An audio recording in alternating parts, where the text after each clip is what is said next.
Welcome everyone back to this familiar looking thing that we're doing. For a reason horror junkies are like, welcome back, I would say, to the Horror Cabin podcast. And I know what you're saying. This is episode 1. Didn't you already do something like this before? Well, yeah, we pretty much did. But this is going to be the new and improved podcast, meaning we're taking it more serious now, at least for how the video will look afterwards. I can't tell because we're recording right now. I'm here with my co-host that's going to be with us all the time, Immortus the Wendigo, also known as Skinless. Hello, guys. How's it going? Yeah, Been a while. Exactly, yeah. And I know what you're thinking. Wouldn't that mean also Tay would be with us? Well, yeah, she was originally going to be here, but because of stuff going on in her personal life, nothing bad really, just typical work-related stuff. Unfortunately didn't work with the schedule that we are doing it on, which is recording an episode every Monday, maybe posting a video on Monday. I'm not sure when I'm doing it, but I'm going to try to take it more serious on getting these podcast episodes out.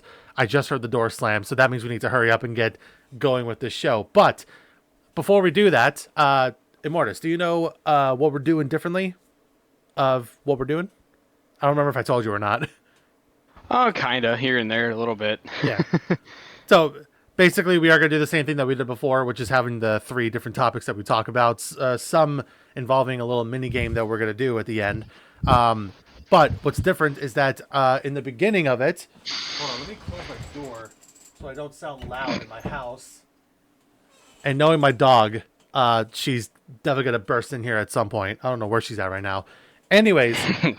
The first thing we're about to do, before we do any of that, is this little thing called the Horror News of the Week, where I basically just find different horror-related news articles that I find on the internet, whether it be involving different movies or shows or celebrities, even games, even different events, And to start off with that, I actually got quite a bit of news to let you guys know about, So just like every other horror podcast I've seen. Obviously, Immortus, some of these things you actually heard already, but let's begin with the news. On Halloween of this year in 2025, Robert Englund, best known for his role of the Dream Demon Freddy Krueger, has earned his Hollywood star and was given Freddy's glove with the Hollywood symbol on it. This makes him the 2,826th person to be featured on the Hollywood Walk of Fame. You remember that time, right? Yeah, I'm glad that he got it. He's getting older, and I don't like it. Well, yeah. It was a long time coming for it, Yeah. But when he was asked by an interviewer who Robert would choose to fill in the live-action role of Freddy, he said that he would choose either Jim Carrey or Kevin Bacon.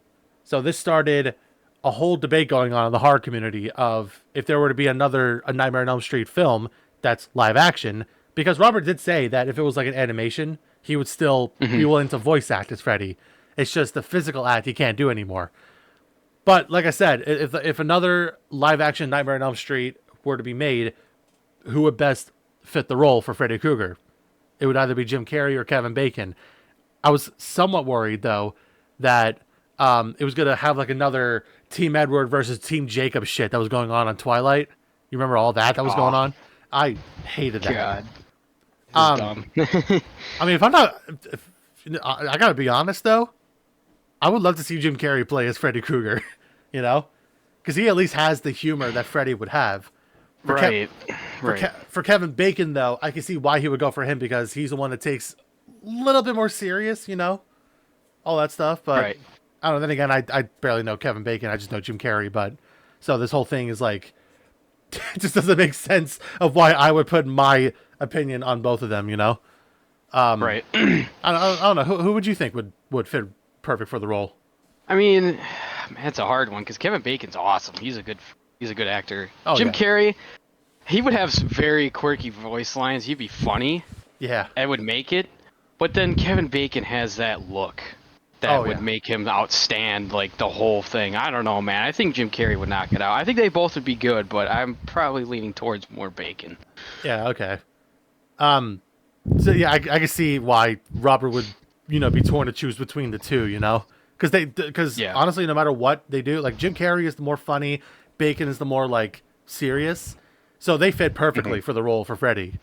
Oh yeah. But I guess until I guess until another live action Nightmare on Elm Street film gets made, we will never know. You know, Yeah. unless we get like Yeah. confirmation of who would get the role. In other news, a trailer for Scream 7 was recently shown and is scheduled to be released on February 27th, 2026. This film will feature returning cast members like Neve Campbell as Sidney Prescott, Courtney Cox as Gail Weathers, even David Arquette as Officer Dewey Riley. Awesome seeing Dewey. awesome seeing them again. The plot obviously stays the same. A Ghostface killer is massacring people in Woodsboro, and the gang has to find out who the killer is and put a stop to it. I gotta say though, I'm surprised that what was it? It was Scream. What was it? Scream 5 or something, or Scream 6? Yeah. Whatever the start of the trilogy of this. Is it a trilogy? Yeah. I'm surprised it actually did really, really well done. That there's now a 7th one coming out as well. I'm shocked, honestly. But Yeah.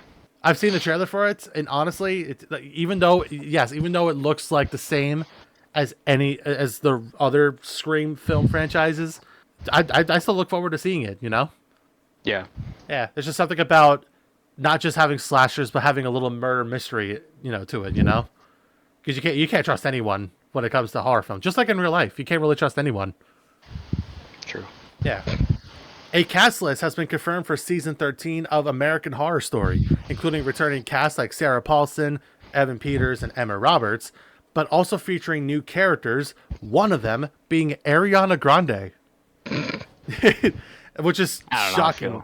It's shocking to me because knowing that this is the same person that played as Kat in Victorious, she does not look like someone that would be in a horror film. So I don't know. I'm excited to see how she plays in American Horror Story, which does get messed up in some of their scenes. Mm-hmm. Yeah, I have a lot of catching up to do, honestly, with that whole series. Season 13 is in development as we speak, and is said to be released sometime in 2026. The plot for it, however, remains a mystery. So, during this time that we have this recorded, we don't know what's going on for season 13 yet. We don't know where it's going to take place. We don't know like who's going to be who, all that stuff. That's still a mystery to us. Yeah. All right. Let me. Oh, now this one. Let me tell you about this one. Do you remember watching Ice Cream Man or hearing about Ice Cream Man? Yeah. Yeah. Well, bits and pieces. So back in 1995, a low-budget B-movie known as Ice Cream Man released in theaters, featuring Star Trek legend Clint Howard as the crazy Ice Cream Man Gregory. Some people definitely found it entertaining and actually got quite a bit of success out of it. Well, fast forward to 2014, there was a Kickstarter that was made to get a budget to make a sequel called Ice Cream Man 2 Sunday Bloody Sunday. It would feature the same cast as the first one, and the plot would be that Gregory would attempt to get his revenge on the kids that stopped his evil scheme. Now, bear this in mind, this was in 2014, so at this point, they were trying to get a sequel to be made to celebrate the 20 years of the first film. Unfortunately, the Kickstarter failed to reach its goal of $300,000, only getting $4,000 from 70 backers on it, and the project had to be canceled. So, I guess if that Kickstarter were to reach its goal, we could have gotten a sequel from a low-budget B-movie. Now, and I wonder why. It wasn't as successful as the others. And I think it has to do with something that this was in the 90s.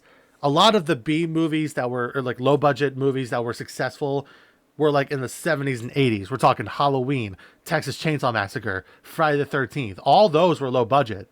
And they managed to get a huge success out of it. So I'm wondering if it was because of the timing, Because I don't know many low-budget films in the 90s, at least in horror films, that didn't do that well. Only one I could think of was Blair Witch Project. And that was like 1999. So technically it was a 90s movie, but it was like right at the end, And that got wildly successful. So much that it scared the shit out of my mother when she went to see it in the theaters with my father and their friends. It was amazing. And that's it for the movies, shows, and celebrities. Now we go on to horror games. This one, I remember you getting excited for this one. Silent Hill 2. A horror game that was exclusive Yes. to PlayStation. Yeah, a horror game that was exclusive to PlayStation had been remade back in 2024 to look more terrifying than before. And on November 21st, which is a few days from now when we record this, the game will be released on Xbox X and S as well as PC. Excited. Very excited. This will include a deluxe edition that features a digital art book and soundtracks that are within the game. Oh, It's gonna be music's so calming. yeah, exactly. And I think I know which one. I think I know which music you're talking about. Well, Yeah. at least for one of them, it's the one music that got Silent Hill to be well known to begin with. You know, at least music sense. Yeah.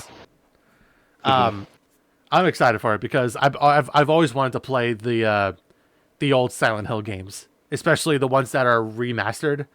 So I'm glad the exclusivity deal like ended this year, so we get to finally have a chance to play it. You know. Yeah. Right. All right. An indie game known as Escape the Backrooms. You remember me talking about this before, right? Mhm. All right. Made by the developer known as Fancy, has finally exited its early access phase, which was there since the creation of the game in 2022, and is now on version 1.0. The game featured visual improvements to previous levels and entity models in the game, adding additional objectives and levels where you previously just had to find the exit, a mission select hub room, and 4 new levels, one of them being level 974, also known as Kitty's house. You know, the one with the tall black figure that stands by the doorway, and the whole room is like pink. It has like Hello Kitty stuff on it. Yeah. Yeah. The other news is that, according to his recent update video on his channel, this one dude, Fancy, who spent years working on the game himself, now has a team to help him out, and will be expecting Escape the Backrooms to be on consoles sometime in 2026 for both Xbox Series X and S and PlayStation 5. Which is honestly exciting because I played Escape the Backrooms before. It is fun, and I can't wait to see. I haven't played version 1.0 yet, but I can't wait to see it be featured on the consoles as well. You know, so Yeah, I'm excited. when it comes out, we don't know yet. We gotta wait until we get like an update of when the console versions of those games will come out. But so far, and this took him months to get it through. But he got the certification from the console companies to have it out for their platforms. Only thing was that he had to get his game out of the early access phase. So yeah, and yeah, only time will tell like how well received the game is going to get. You know, Right. knowing how people review on Xbox games. I mean, you and I have seen how ridiculous they get, right? It's kind of funny and unhinged. Yeah, it is. All right. Whiskey Dingo, a well-known furry streamer known as the creator of the concert group known as VFur, has announced his new gaming studio called Crown Dog Studios.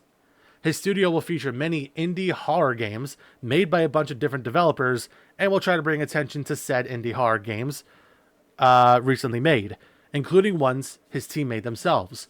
One of them is a game that was just announced called Grim Jobs Dredger, where you work as a salvaging contractor sent to a decommissioned military shipwreck. All you have to do is pick up cargo while also trying to survive a monster willing to keep the cargo to itself. This makes it one of the many micro indie horror games. Micro as in like you get like 15 minutes of gameplay because they're testing things out still. It'll be one of the many micro indie horror games that will make its appearance on the site that will be displayed here on the screen or in the description below, wherever the hell I put it at. So you can try out the game yourself. It's actually pretty cool that I've seen Whiskey stream before, and I could tell for a fact he loved playing horror games as well.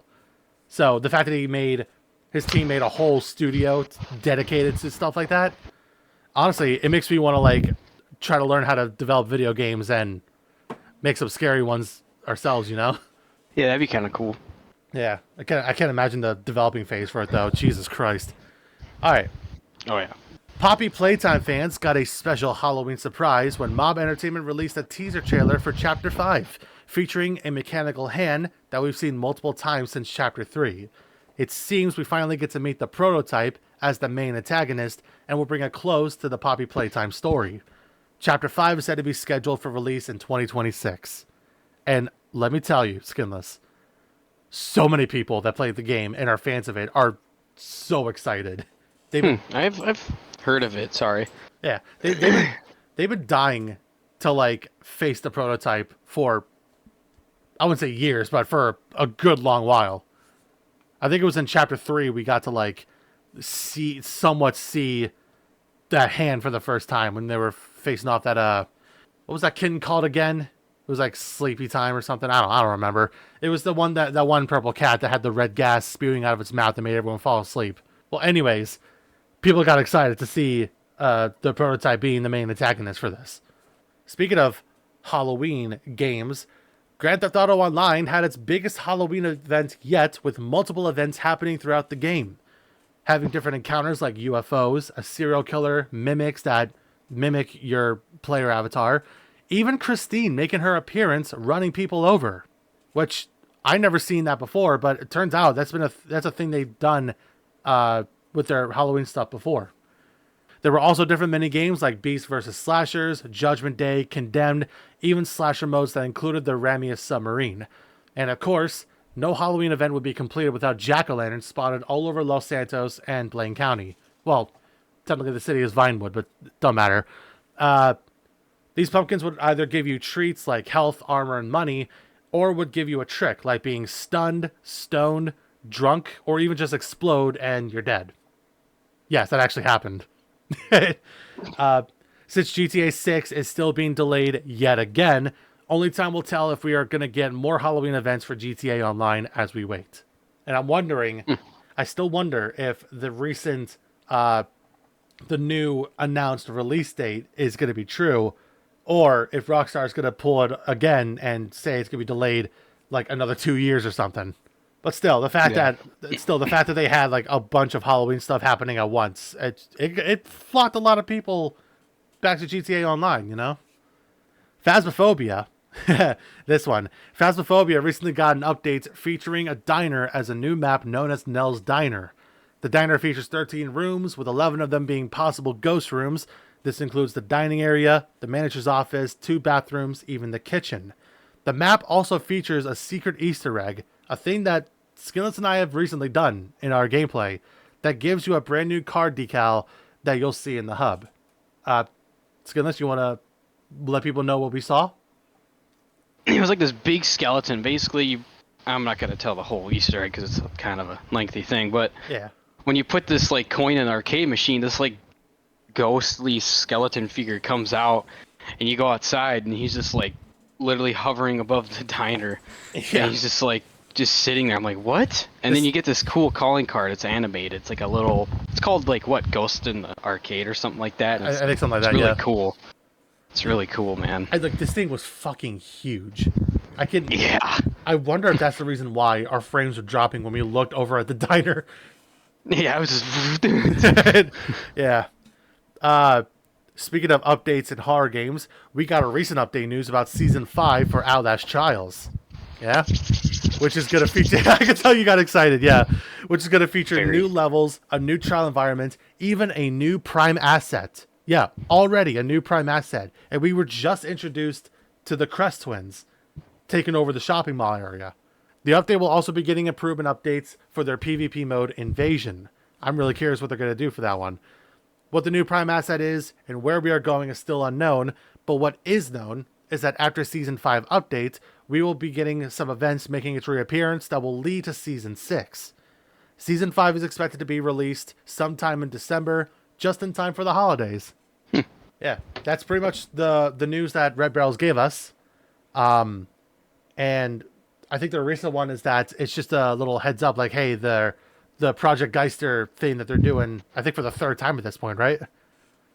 I think so. Yeah. Yeah. They're basically giving us a heads up to like hurry up and get your catalogs done before it goes away. Which I don't know why they would do that, because we now have a catalog history thing to like get stuff that we missed. But, you know, hey, it's whatever gets people back to playing Outlast Trials. I'm really excited for Season 5. Especially if they're going to have a new prime asset already. I really wonder who it is. I wonder if it's the same prime asset that's making all that ruckus that we hear in the background, you know? Could be, yeah. There's so many conspiracies with it. Yeah, there were a lot of thumping, a lot of yelling. I heard theories that this new prime asset might be what was it, like a French or Russian lady that's like really Yeah. strong or something. I don't know. We'll have to wait and see when the season gets when the I trailer for it gets released. I saw the art director talking about it. He's saying that she's gonna look messed up. Like she's gonna Oh be yeah. looking something disfigured. I'm like, ooh. Ooh. And then said, like with the twins and everything, they look more disfigured than them. I'm like, oh, jeez. So Really? something pretty messed up. Yeah. More disfigured than the twins. Really? Yeah. Said it's gonna be really messed up. So I'm like, oh boy. Oh man. Knowing Red Barrels, they never miss, man. Oh yeah, dude. They absolutely nail it with the disfigurement of what are supposed to be normal people. Yeah. Yeah, Murkoff really loves their experiments, and not gonna lie, I wouldn't mind working with those people. Especially working on different trial environments or bringing in new prime assets. Fuck it, I do it. Fair enough. Yeah. Fair enough. All right, so we got the games out of the way. I got two events here that I want to talk about real quick before we get to the our topics for the day. Creamy Acres Dairy Farm celebrated the 30 years of Night of Terror, a well-known haunted attraction located in Mullica Hill, New Jersey. It was a place that my father and my brother and I recently went to before Halloween. This 30th year celebration brought in more crowds than they would previously get ever since they started in 1995. This area featured a haunted hayride, 300 walkthroughs, and even a zombie paintball area. Once the Halloween season was over, Creamy Acres shifts gears to make Night of Lights Country Christmas, which will be opening on Thanksgiving weekend. It's pretty. There's something about farms, honestly, that they turn into terrifying haunted attractions. Oh yeah. I think Texas Chainsaw Massacre really made it popular, like a popular thing. Oh god, yeah. Without Yeah. a doubt. Speaking of Christmas, the world once again prepares for the arrival of Krampus, a Germanic folklore entity that kidnaps naughty children and literally makes them go through hell for all eternity.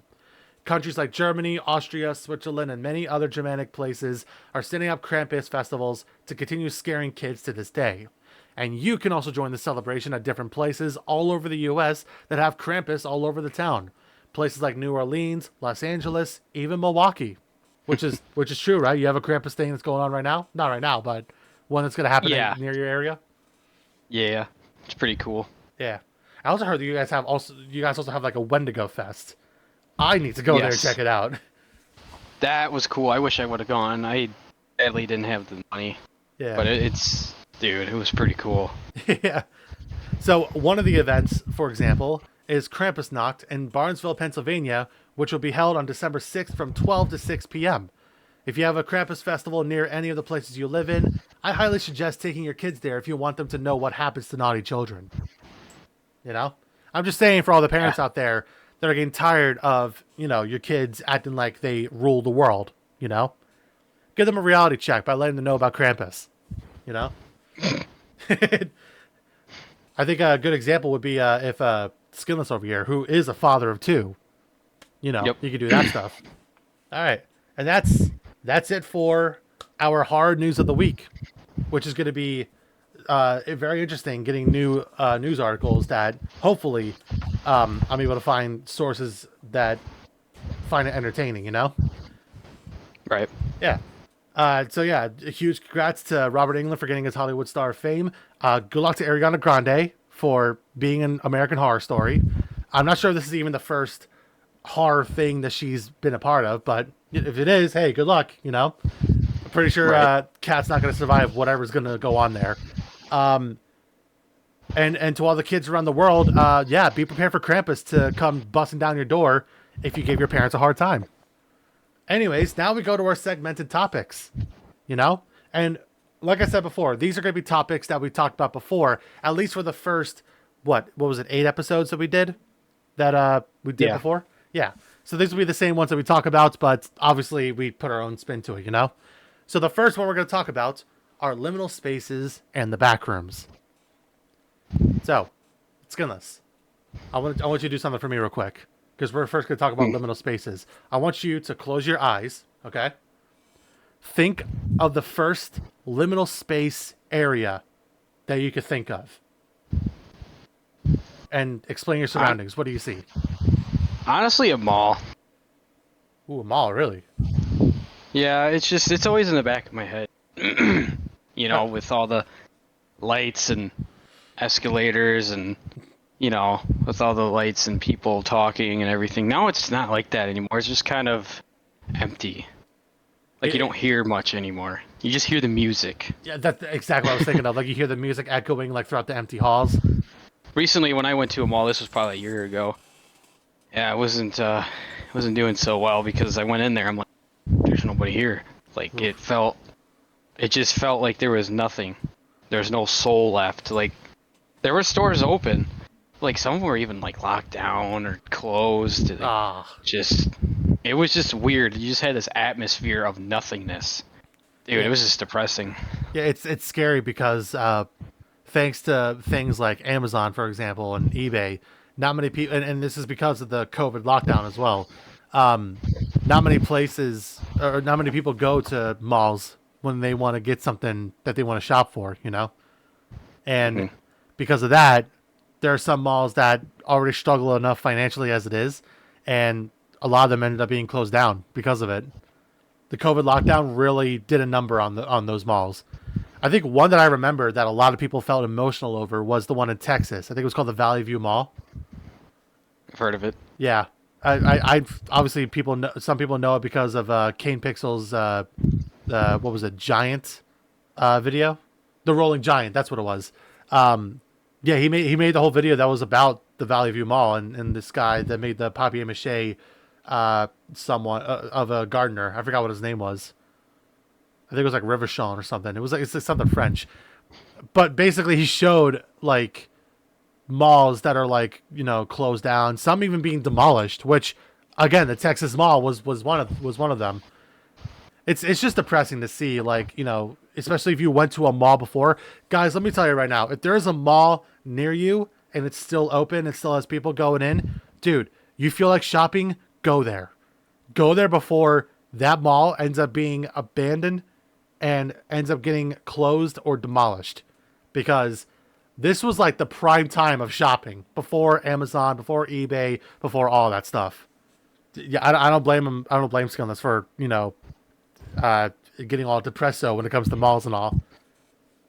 Mm-hmm. Yeah. Thankfully, the malls I have near me, they're still doing well. At least having a lot of people there. But I can't shake the feeling that at some point it's going to be gone, and it's going to be sad. Now, honestly, the ones I have like a whole image thing of liminal spaces up on on my computer screen right now. The one that's dragging my attention so many times is an arcade. We're talking like what the arcade used to look like. With all the weird designs on the floor, the rug carpet and all the checkered hard floors.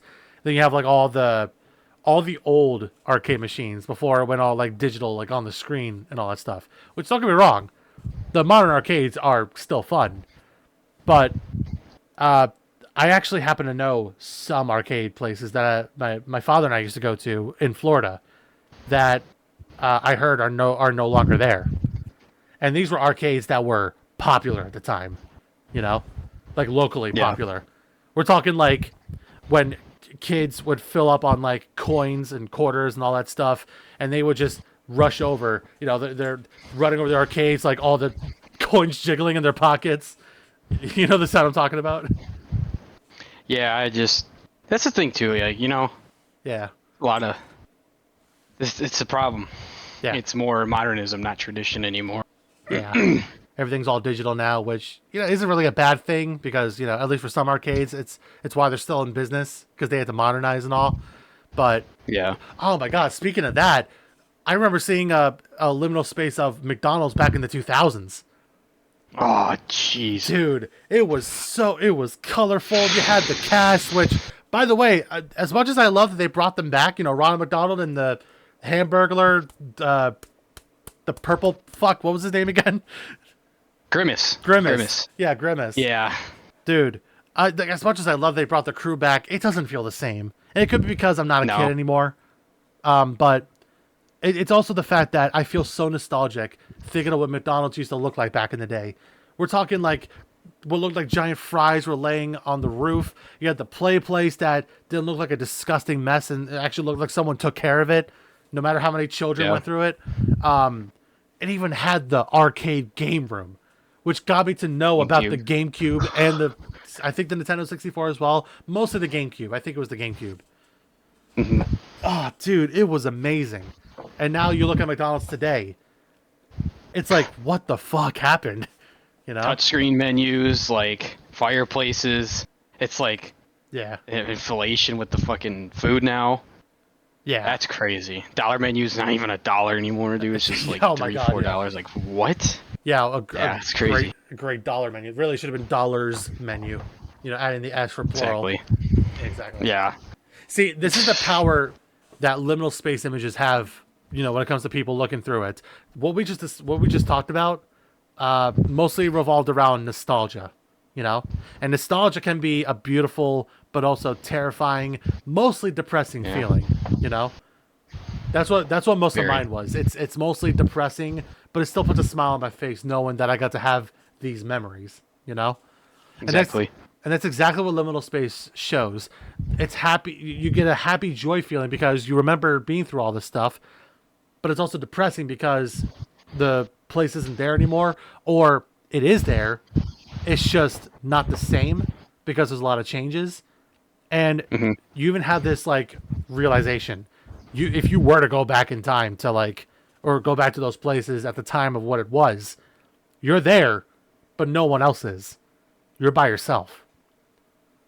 Yeah, that's exactly the lonely feeling that these liminal space images would have. Now, technically, when it comes to liminal spaces, it is described as like something that you would see in your dreams, you know? Yeah. Just as an example. And there's many examples. Like, you got ones that give you a relaxed kind of feeling, like the pool rooms, for example, you know? But then you have like ones that give you a creepy feeling, like, say, a subway tunnel that's submerged in water, or an office place that has like weird, what looks like graphic glitches, but it's actually how it's designed, you know? And then you have whatever the hell this is that I put up, what looks like a rusted pillar looking hallway that looks like you're going through the catacombs. See, it gives you, that's the beautiful thing about liminal spaces. You get different feelings depending what image you're seeing, you know? Like, oh, that's nostalgic. Yeah. Oh, I don't want to be there. Fuck that place, you know? I remember this one area that looked weird to me. And this is an actual place. A lot of these liminal space images that people take are actual places that you would go to. Some are actually just computer generated, like the office one I just mentioned earlier. But this one, this shows, I think you'll probably know the one I'm talking about. It has like a courtyard. It's inside because it has the ceiling and it's like no light coming out. But you have like a courtyard. You have different windows, and different apartments, and all that stuff. You know, you remember that image, right? Oh yeah. Yeah. Oh yeah. See, that's an actual place in an airport somewhere in Britain. I don't know where in Britain, but British people that are watching this, feel free to let us know where it's at. If you know the image I'm talking about, that's going to be on screen. But I remember seeing this one, followed by obviously the mono yellow retail office back area. Which, if I'm not mistaken, you told me is an actual place in your state, right? Yeah. What was the place again? Oh, jeez. I can't remember. Like I said, I don't really go out as much as I used to anymore, but yeah, I had like that weird thing you were talking about, like the yellowish thing. Yeah. The yellow carpets and the walls and all that stuff, the fluorescent lights and all. Yeah. Yeah. I kind of figured it was an actual place. I just didn't know that it was like here in the US, you know? Yeah. Well, obviously that gives out a creepy feeling, or at least something that feels off, because now, obviously, and you would know, this was the image that turned liminal spaces into backrooms. Yep. Yeah. Everyone knows what the backrooms are, right? You know what it is, obviously. Oh, that stuff. Oh, yeah. Oh, my God. I don't know why I was trying to burp there. Well, anyways, for those that don't know about the backrooms, remember the liminal space images that we were talking about? Now, what if I were to tell you that, let's say you're in those liminal space areas, but now you throw in different monster entities that are there to go in for the kill. There you go. Backrooms. All that stuff. Think of it as like if the SCP Wiki, did a collaboration with people that made liminal space images. That's pretty much what the Backrooms is like, Yeah. Yeah. So, and the reason why I add in the SCP Wiki, it's not just because of the SCP Foundation. It's not just because of the monster entities, but it's because of how many levels are there. There are thousands of them. So I don't know where to begin, but if you guys remember my videos where I talk about the main 9 levels, level 0 is that retail office place that we just mentioned. Level 1's the garage place known as the habitable zone, and so on and so on. One of them in the main 9 happens to be Skillness's favorite level. You want to tell them about it? Oh, you mean level 7? Yeah, level. That's what it is. Yeah.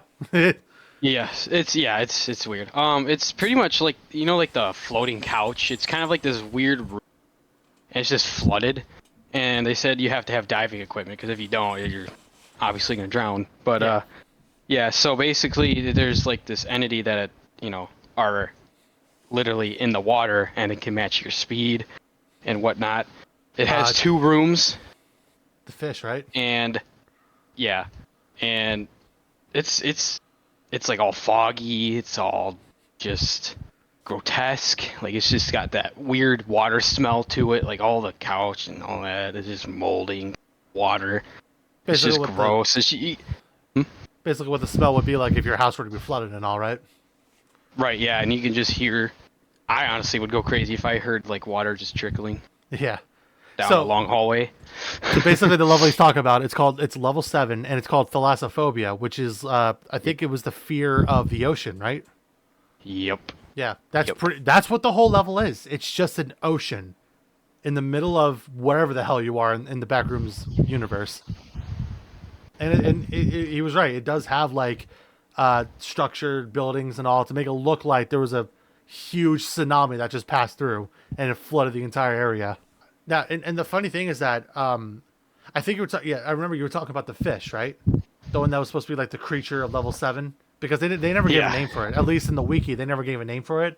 I don't know if it has a name now, but the funny thing is that when it came to people making the Backrooms games, like Escape the Backrooms, for example, where Fancy added in level 7. Actually, no, it wasn't him. It was what was that? It was on Roblox. What was it called? Apeirophobia? Yeah, that's what it was. Yeah. So it didn't have the fish. Instead, we were on a boat. We had to repair it to keep it going. And you had this giant entity that just walks along the ocean and, when they catch up to us, just slams the boat into pieces and we drown. So it's weird that, like, they try to fit in, like, a lot of different entities in these levels, But, because according to the wiki, it's supposed to have the fish. But to some developers of Backrooms games, they want to add in like something else to it. It is it's quite interesting, honestly.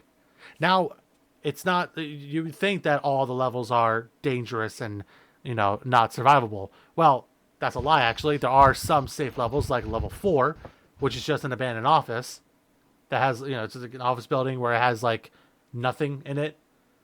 Like, not even, like, sometimes they have desks or something. I can't tell the difference, honestly. Sometimes they have desks and tables and all other office equipment stuff. Some, it's just an empty room. Like, with literally nothing but walls, windows, and floors and all that stuff. So, yeah, you got all that. Then you have, I think it was $39.99 that had the arcade. That's also considered a safe place. At least last I checked with everyone mentioning about the level. I don't know. Yeah. Well, the one that I happen to be a favorite of is it's not even a numbered level. It's actually considered an anomalous level, and it's called Level Fun, which is basically an area that shows what a typical children's birthday party rooms would be like. You got you have painted characters celebrating a birthday, on the walls. You got balloons and the same arcade floor that I mentioned about before. Some even involve the the rug that had like all the roads and buildings made by the one dude that actually recently passed away, I think last year, right? Yeah. Yeah, it was sad honestly when I heard the news. But it was had stuff like that, balloons, party hats, tables, all that stuff. Everything you need to celebrate someone's birthday. Not a safe place. You think it's a safe place because it looks like something that a child would be able to play and have fun in. Well, it turns out these little entities called partygoers, they inhabit the entire level and they act like a hive mind.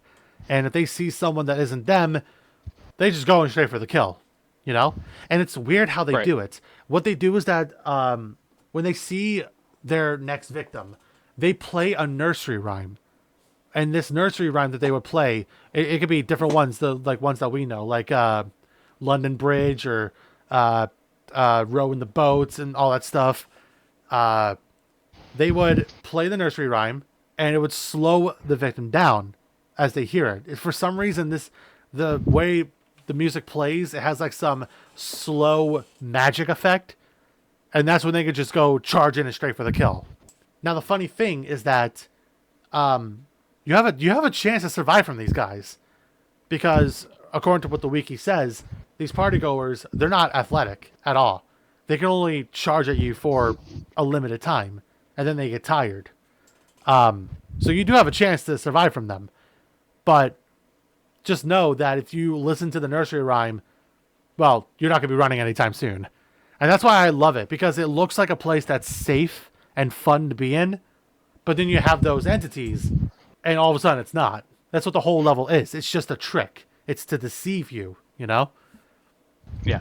And the reason I love these partygoers is that apparently they also infect other levels, like level 26, the SS Fun, which is a ship that I think became part of the Backrooms universe.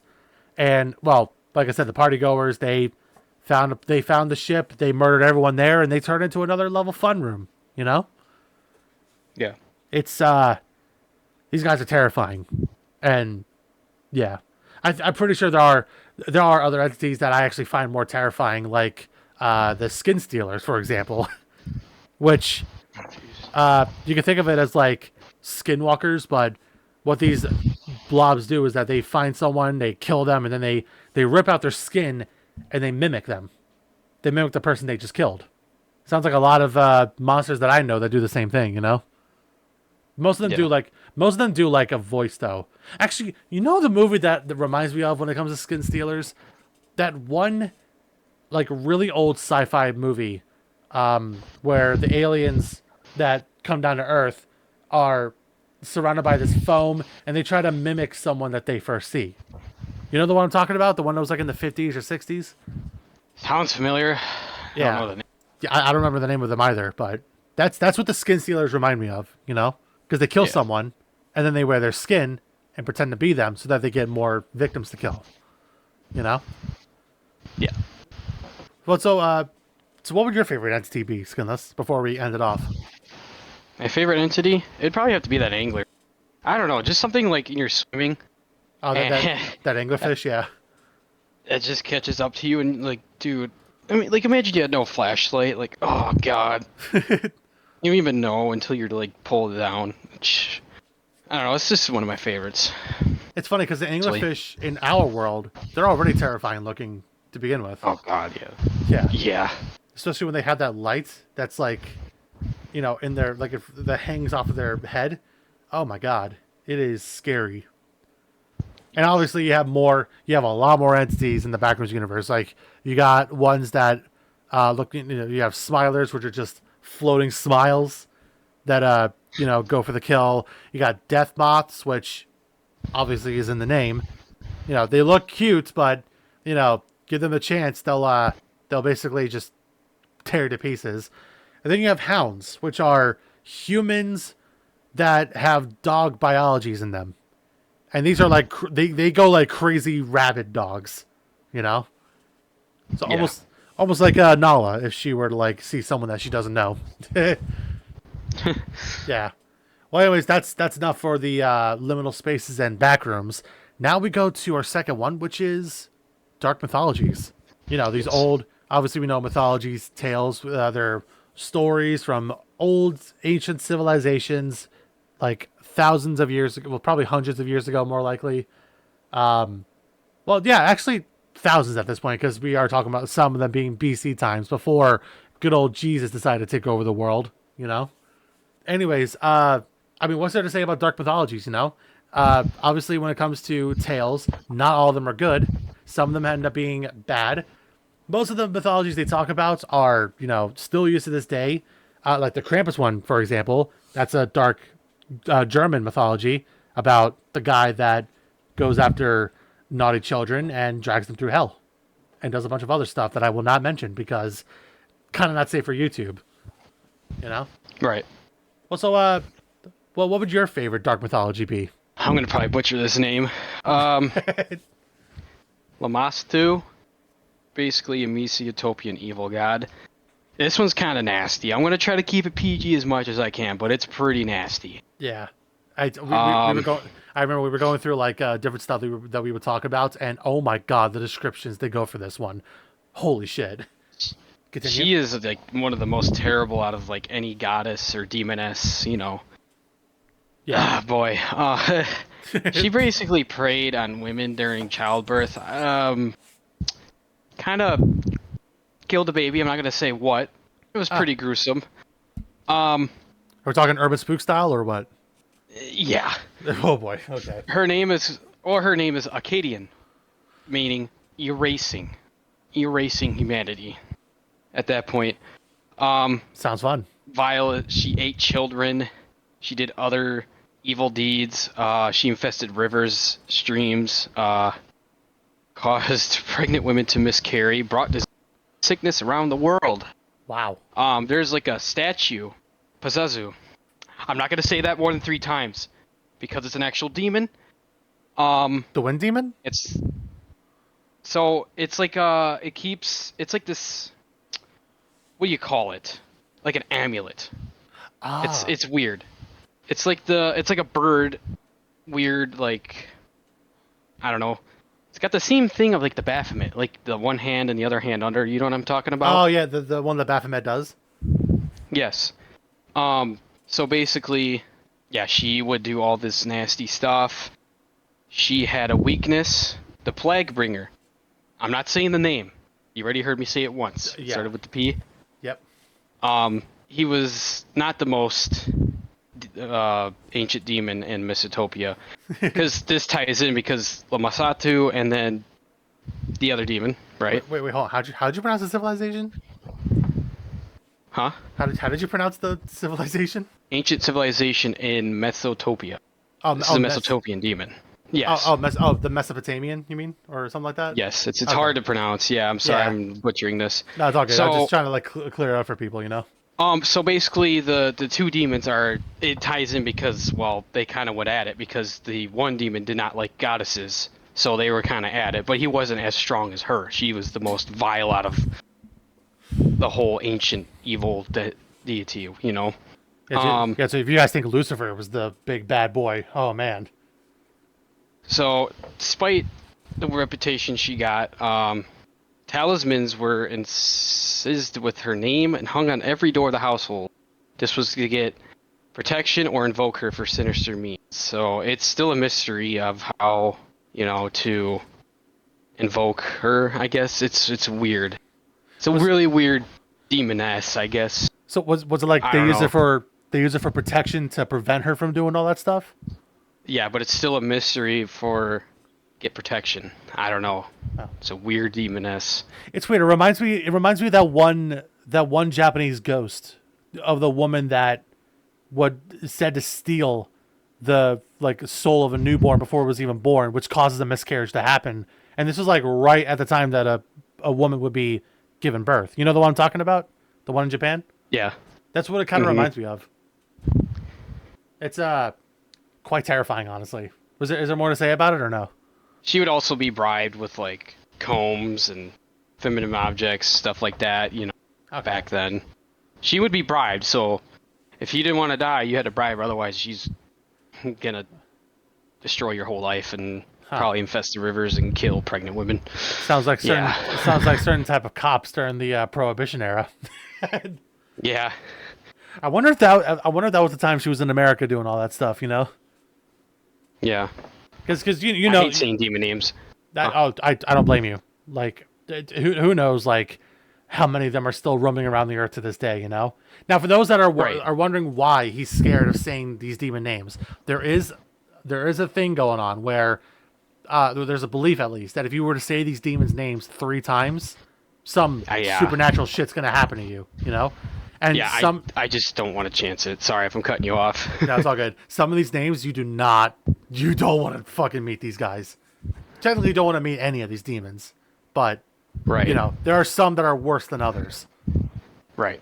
Yeah, I mean, since we're kind of on the subject of demon and, dark mythology, yeah, I just, with the past family had with Ouija boards, I'm not risking it. Like I yeah. said, man, I can't explain to you the whole angel and demon thing because they're real. Oh No, yeah. I'm serious. They are. I don't know how to explain it. I'm not religious, but I can't see a demon's name more than once because, dude, I just nah, dude, no, Is it no. what about Angel's name? Would that give you the same thing as well, or no? Or do you feel more comfortable saying Just the the, name? it just both. It just made me feel uncomfortable because like you have an entity you don't even know anything about, or know Yeah. little about, or know a lot about, and you're like, well, like the seraphim angels. Oh God, Oh no, Jesus. Whether you know or you no. don't, there's a reason why people are afraid of them to this day. You know. Yeah, exactly. Yeah. I really hope that because we're talking about angels and demons and all that stuff, I really hope that it doesn't cause any like recommendations of like other Jesus stuff that you have to see and all that stuff. I just want to get Right. that out of the way real quick. But Yeah. that's the whole point with dark mythologies. It's something to be afraid of, and you can see Right. why. At least for some of them, not the one that he talked about, not the one I'm definitely going to talk about, but you have some that you can use like on people to like or on kids to make sure they behave well. Right. Right. Yeah. So the one that I'm going to talk about that actually involves children, not in a good way, is one called I think I might be saying it wrong, Malak. Sounds So familiar. yeah. So this guy over here, I think he comes from Carthaginian era. I could be wrong about that. It says that Moloch was a Canaanite god, sometimes identified Hmm. with Baal in the Carthaginian area, where they worship him through the practice of child sacrifice by fire. Yeah, Hmm. they believe that uh, in a biblical sense, passing the children through the fire of Moloch is frequently and it's actually frequently and strongly condemned in the Bible. But it's said that it was supposed to bring I don't remember what it was that they wished for. I think it was something about like fertility, like with plants and all that stuff. Making sure they Yeah. have a good cropping season, and they believe that sacrificing the children through the fire of the bull-headed idol that's with his outstretched arms and a hollow bronze statue, sacrificing children through his fire would bring a great cropping season. So you can imagine why people know about this ritual and are like, why, you know? And I think it's used. I think some of them could use it to like be like, hey, if you're gonna misbehave like this, I need to get these apple trees going. I heard sacrificing you in the fire could probably help out, but yeah. Well, anyways, this is based. Some people see Moloch as a demon. Some see him as a god and all that stuff because this is during the time when gods and demons were feared. People praise gods to have good luck on their civilization, and they fear demons for messing up said luck. And the funny thing is that Moloch is not the only god where people would sacrifice, but people in general, not just children, they would sacrifice each other to appease the gods, you know? And like I said, they do it out of fear. They don't do it out of like, they look like they're celebrating. They're really doing it out of fear because they're worried that if they don't keep these gods appeased, there goes their world. You know? Right. It's not just Carthage. It's not just wherever the Canaanite deity or something like that is from. The Greeks also have it. The Romans did, even though they pretty much copied what the Greeks did. What next? Egyptians. Oh my God, they're gonna be started with the Egyptians. You know, with like strapping them in mummy looking states and sacrifice and all that stuff. What's another good one? Vikings also had their own beliefs. You know, Yeah. they're worried that if they don't die as a warrior, they're gonna suffer for all eternity in their own version of hell, which is hell but with one L. Yeah. Yeah, I don't know if I got it right, but you know, I have. Here's the thing: I could have brought my boyfriend along in this episode because he is a huge fan of mythological beliefs, and I have no doubt that if he's watching it right now, he's shaking his head and probably clenching his fist in anger because we're talking about these guys wrong. But I love these mythological tales that some people actually still spread to this day to keep the beliefs going. You know. Right. Right. Thankfully, no child is being sacrificed to this day to appease this guy. But the fact that we still get to hear about the tale of what it was like, I find it pretty interesting. Some are terrifying. Like, this one was like, not as bad, honestly, as the one that Skinless talked about, obviously. But, you know, it's quite interesting. And yeah, that's pretty much all we got for mythologies, you know? If you guys want to comment down your favorite liminal space image, backroom level, or your favorite mythology, please put it down in the comments below if you're watching it on YouTube. If you're listening to it on any other platform that might go out in the future, feel free to let us know like what you think, you know? And before we end it off, Skinless, I got a little game for you that we're gonna do. Okay. That actually it's about opinion-based beliefs and all that stuff. Not religious, not political, because fuck that stuff. It is all horror stuff, you know? Exactly.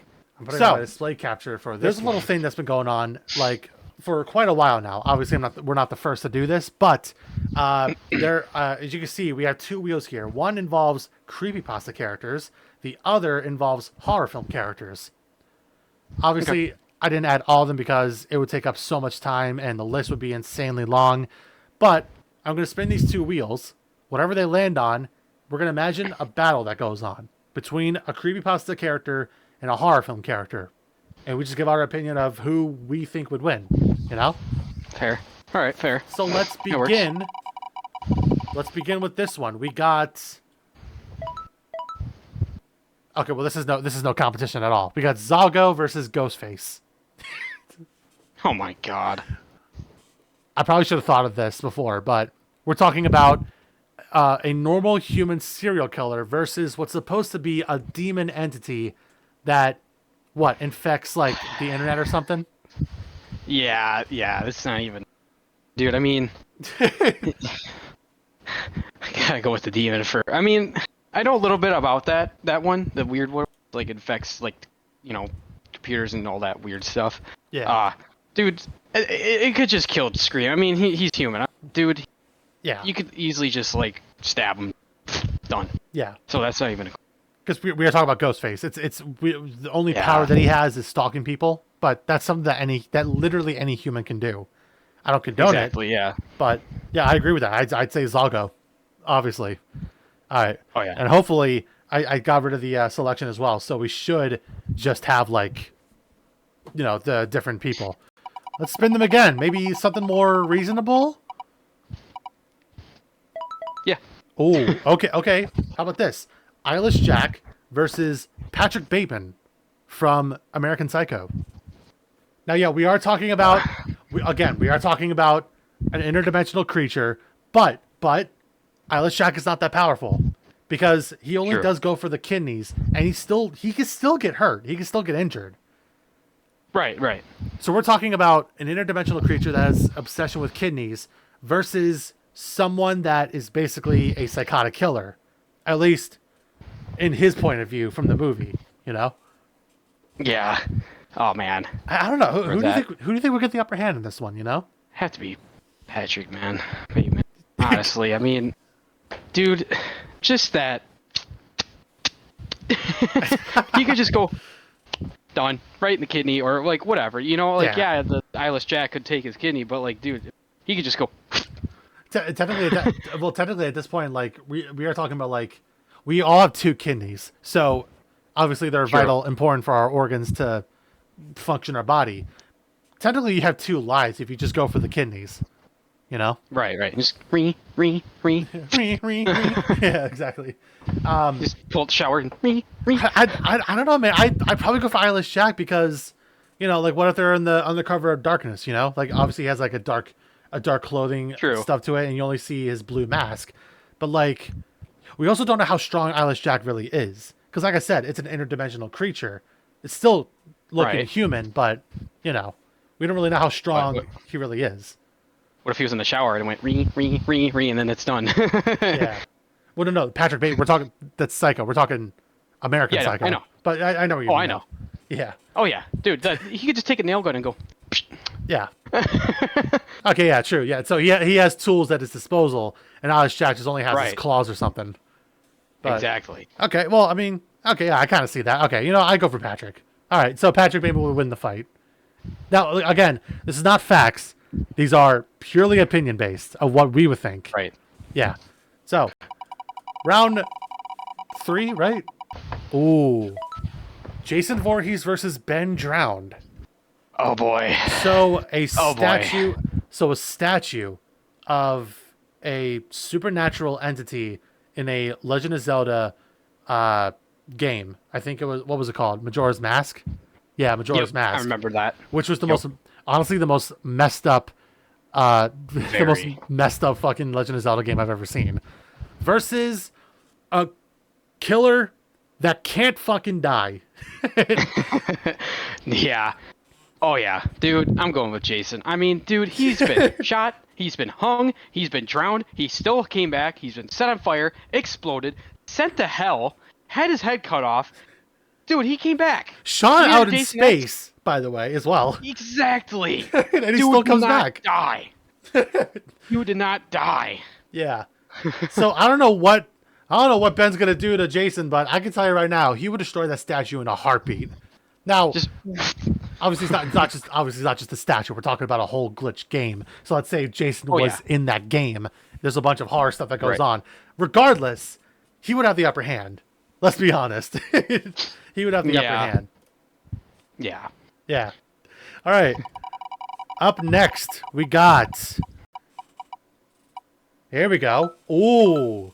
Slenderman versus the Deadites in Evil Dead. Oh, jeez. Oh, man. Okay, so Deadites. The zombie, demon-looking guys that infect the whole cabin area because of the Necronomicon in Evil Dead versus a very tall, slender man with tentacles and has different psychic abilities that messes with people's minds.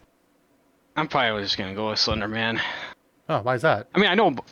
Well, I mean, to be fair, I mean they make him crazy, like actually nosebleeds, and after you, dude. I mean, wherever you go. Wait, you were cutting out. What'd you say? Okay, sorry. Wherever you go, regardless, when you see him, it's over. Like, dude will find you and stalk you until you're dead.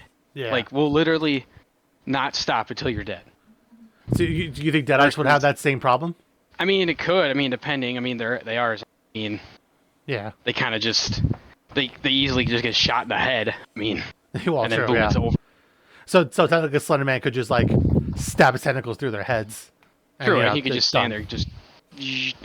Yeah, and the thing is, like, he could teleport around. He is very powerful. He could like teleport all over the place and all that stuff. Right. I don't know. I think he would also mess up with the audio recording that translates the Necronomicon. Actually, that reminds me, yeah, most of the power comes from the Necronomicon, right? Yep. Yeah, so wouldn't he just, like, fight the book, and then, because they're the boss, and then if it's defeated, the Deadites just go away, right? Yeah, pretty much, yeah. It's gone. Exactly. So, yeah, honestly, I go for Slenderman with this one. All right, so we're 2 for 2, right? Yeah. Oh, here we go. Oh, here we go. Now, this is more reasonable.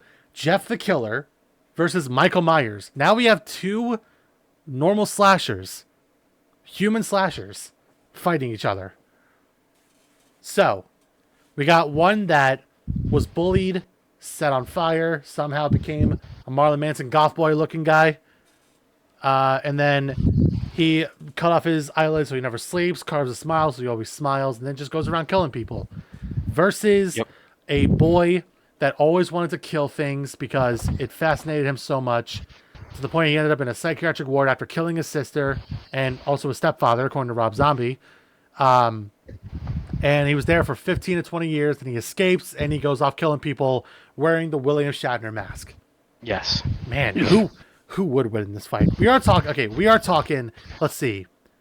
Myers has the strength because he's now a grown guy, and we see him fuck up so many people. But that's before he even kills them.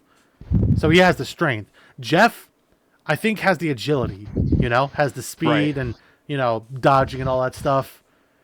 Oh, man, I don't know. I'm torn between the two. We are talking people that aren't powerful beings. They're just humans that just go off killing people. Right. I don't know. I got to say Michael, dude. Remember the pitchfork kill? Oh, yeah, the pitchfork. He's cursed. Jesus. Remember, the family curse is on. Oh, yeah, the fucking... What was it called again? Die.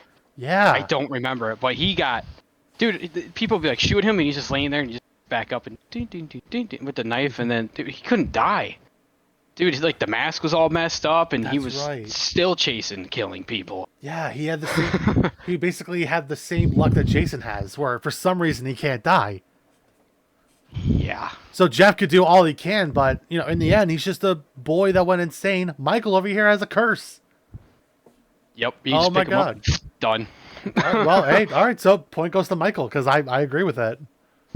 Yeah, because I remember the curse. I don't remember what it was called. It was... Yeah, I don't remember what it's called either. Well, we just had Michael Myers, duh. Since we're on the topic of Michael, he is getting a game. Oh, yeah, I forgot. The new Halloween game. I'm excited. It looks really brutal. Yeah. Apparently, he can, go invisible for a little bit. Oh, like when it comes to stalking and all that stuff? Yeah. Ooh, okay. He walks really fast. Okay, so, here... Okay, another interesting one. We got Smile Dog versus Freddy Krueger. Oh my God. Now, we are talking, both of them are supernatural entities, so this works out. At least fighting-wise. But we are talking about a picture that has the dog that smiles more insanely and making people have nightmares. And then we have the Dream Demon, who not only gives people nightmares, but kills them in their sleep. So technically they have the same kind of powers. They can infiltrate people's dreams, making them have very vivid nightmares, and they can kill them in their sleep just by being how terrified they are. I don't know. If they were to fight each other, who would win this? I really don't know. Because Smile Dog. You're breaking up again. Oh, jeez. Is it still doing it or no? No, you're good. Okay, so... You're good? I'm going to put my 2 cents in on...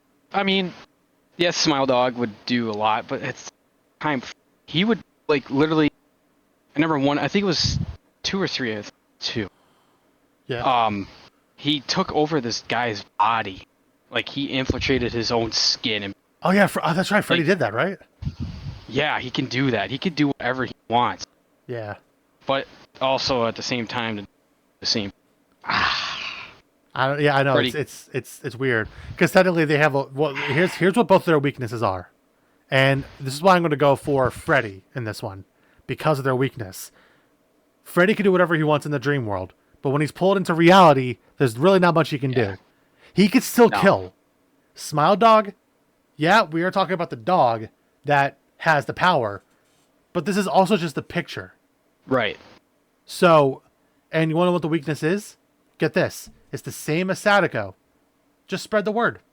And then boom, done. So, honestly, if we're talking reality sense, obviously this is not reality, obviously, but that's the reason why I go for Freddy in this one. Because, they both infiltrate dreams. They're both powerful in their own worlds. But bringing to the real world, Freddy can still at least kill. I don't know what the dog would do if he was pulled out of the picture. But, as much as I hate dogs getting injured in any sense, wherever it happens, still, Freddy would win. That's just how I see it. So, yeah, I go for... So far, the horror films are winning more battles than creepypastas. That's something.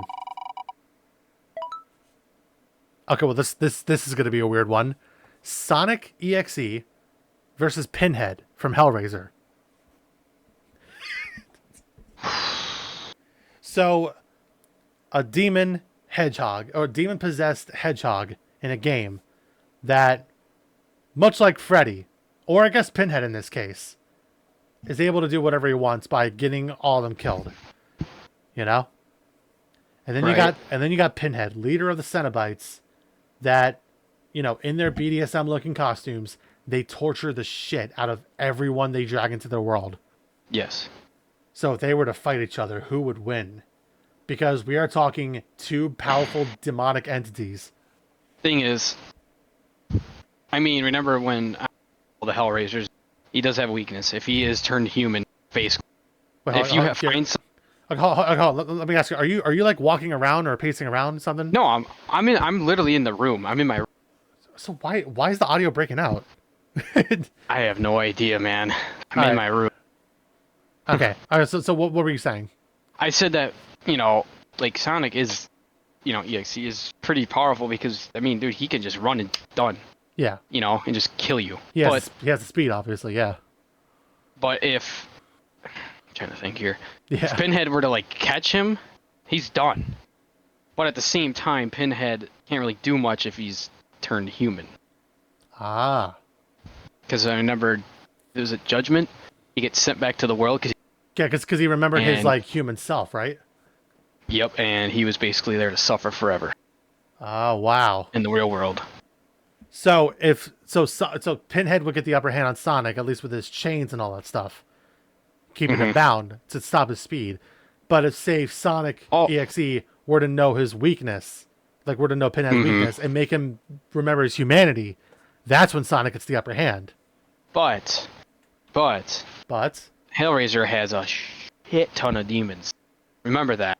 Yeah. He's got Deep Throat, Butterbean, Chatterer. He's got the twins, the Doctor. Oh, yeah. I could keep going on and on and on. So so basically if Pinhead wanted to, he could call up his other Cenobites to fight for him. So I guess would he get the upper hand if Sonic were to fight all those Cenobites and not just Pinhead? Because remember, he still has the speed and he still has supernatural ways to kill people. Right, that's the thing. I honestly, as much as I love Pinhead, I'm probably going to go with Sonic, honestly. He's really stop him. Yeah. Dude, remember the other version? Oh my god. Where he was just towering over everything? Yeah. Oh. Yeah, I think Sonic will win on this one. Dude, that is terrifying. Oh yeah. The way that people made the more recent Sonic EXE games over the days that the game is still wildly popular.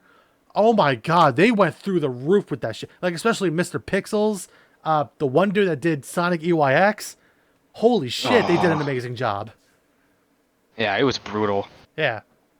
So I guess if we were talking normal Sonic EXE, the way it was back then, maybe Pinhead would get the upper hand. But if we're talking Sonic EXE in a more recent time, with all the stuff that people made, how powerful he's gotten, yeah, honestly, I agree. I go with Sonic on this one. All right, well, I think we'll do one more to end it off, right? Yeah, that's fine. Oh, here we go. Here we go. All right, so another battle between two supernatural entities. We have Tails Doll versus the Id Monster. So Tails Doll, a doll that Dr. Eggman recently created from Sonic R, which was the only Sonic game that featured this character. And already, people have made it into a terrifying horror creature that basically is supposed to have the same kind of demon powers that Sonic EXE has. Versus a monster in Dairy County, I think it was called, right? Yep. Yeah. Where the monster kills people and only looks like what people feared. In most cases, he goes after children every 27 years. and he would dress up as a clown because a lot of people fear clowns. So a lot of people think that Pennywise is the one. No, it's just the id monster, just to clear things up. Oh man. Okay, hear me out though. I know we were supposed to go for like a lengthy opinion discussion. I'm gonna give this a tails doll. There's a reason why. The id monster's weakness is people not being afraid. Exactly. Yeah. Yep. Because like I said, the power, like the more people are afraid of whatever the monster is and is able to like feed off of their fears, the more powerful it is.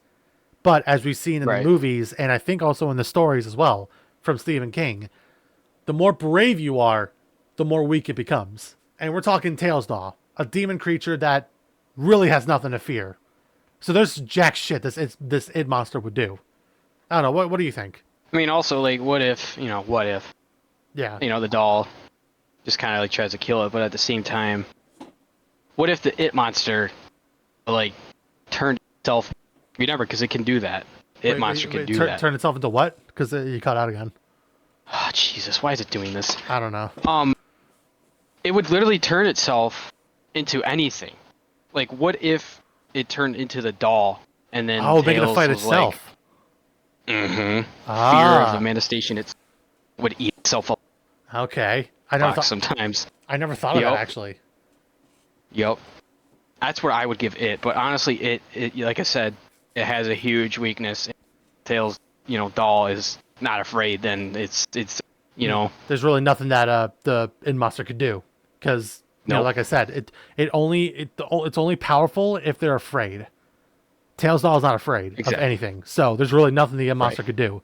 Even if that they had the power to turn into whatever they're fighting, again, there's really nothing they could do. Well, right. All right, so what was the score for this one? It was like 4-3 on horror movies? I think so, yeah. I don't remember. I'm pretty sure editor me is going to correct me if I'm wrong, but that was actually pretty fun, not going to lie. Having this whole lengthy discussion. See, guys, when it comes to talking about opinions, not every one of them has to be political or religious. It could be literally anything. And and this is just one example, just two random guys that are geeking out with horror stuff. Now I know why people don't hang out with us a lot. So yeah, that's all the time we got for the first episode of the new and improved Horror Cabin podcast. I am definitely looking forward to bringing in more news, talking about the stuff that we already talked about before, and seeing how we can make mini games fun again. So thank you guys so much for listening or watching. Whatever goes up here, it's mostly just gonna be on YouTube. So that's pretty much all I know. But thank you guys so much for watching. Immortus, you want to say anything to close it off? No, it was fun doing this again. It was great to talk about this stuff. Yeah. I think it was good to revive this again. Yeah, because honestly, it's the reason why I love doing YouTube stuff. Because I just talk about I could just geek out on my horror stuff, and people could just watch and make fun of me for it. So that's something to look forward to. Right, fair. But yeah, we hope to see you guys next time in the cabin again very soon. You guys have a wonderful night or day or afternoon, whatever you guys are watching it on. And as always, leave a like, comment down what your favorite things was that we talked about, and subscribe for more content like this, and hit the bell icon to know when more of our videos come out, especially when I'm going to try to get the podcast going again. And as always, keep your fears and anxiety levels high. We'll see you guys in the cabin again very soon. Have a good night. Bye. Bye.